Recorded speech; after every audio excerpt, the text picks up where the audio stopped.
Arriving a bit late for the group photo op in L'Aquila, Italy today, the president showed yet again he's the most popular leader here. Being well-liked, though, doesn't necessarily translate into influence. The president came here hoping to forge consensus on an aggressive response to global warming. Ice sheets are melting. Sea levels are rising. Every nation on this planet is at risk. But in the end, there was disappointment as the gap between rich and poor nations proved impossible to bridge, just as it has for years.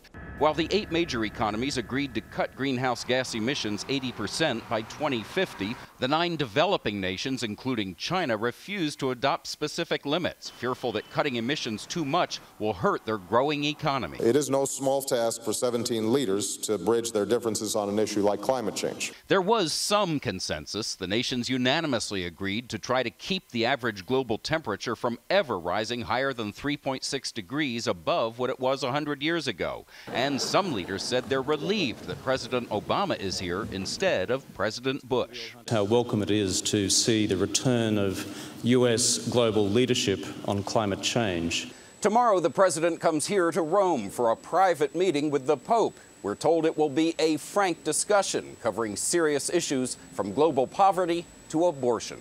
Chip Reid, CBS News, Rome.